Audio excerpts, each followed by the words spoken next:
আমাদের পরিবেশ যেরকম আমাদের পরিবেশ, এই তো আমার বাড়ির সামনে। আর এই তো আমাদের বাড়ির সামনে একটা ইট ভাটা আছে।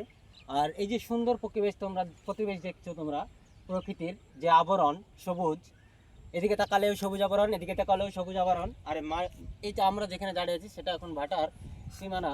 তো চারিদিকে দেখো বন্ধু, এটা আমাদের নদী ছিল আগে, এটা আগে আমাদের নদী ছিল।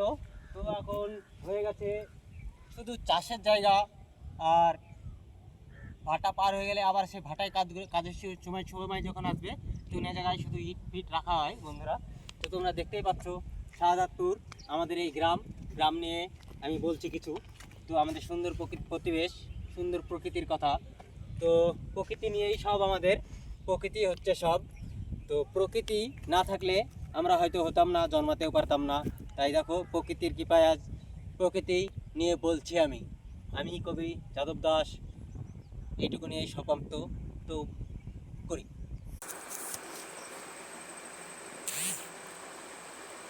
তো আজকের বিষয় প্রকৃতি নিয়ে। তো প্রকৃতি নিয়ে কথা বলবো দুটো দাদা। তোমরা তো জানোই প্রকৃতি নিয়ে বলছি আমি, তাই প্রকৃতি অ্যাকচুয়ালি কি, প্রকৃতি অ্যাকচুয়ালি কি, এই কথাটা কি কেউ বলতে পারে বন্ধুরা? প্রকৃতি আর যদি কি, তোমরা যদি কেউ বলতে পারো তাহলে কমেন্ট করবে।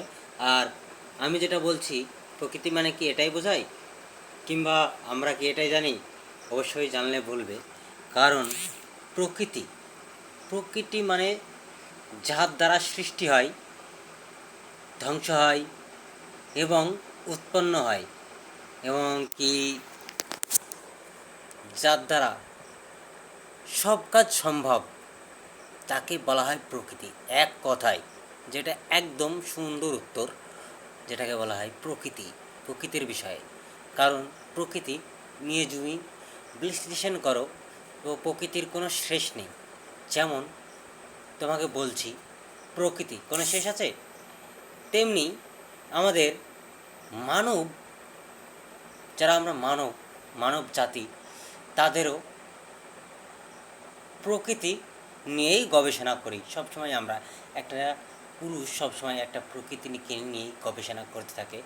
যেমন আমি বলছি, দেখো, ছোটোবেলায় মা ছিল একটা প্রকৃতি, যার দ্বারা তুমি সৃষ্টি হয়েছো, প্লাস বাবা, এই প্রকৃতির সাথে বাবা শব্দটা চলেই আসে। কারণ প্রকৃতি যেমন মায়ের জাত, তাই নারীদেরকে অ্যাকচুয়ালি সর্বশ্রেষ্ঠ প্রকৃতি অ্যাড দেওয়া যেতে পারে।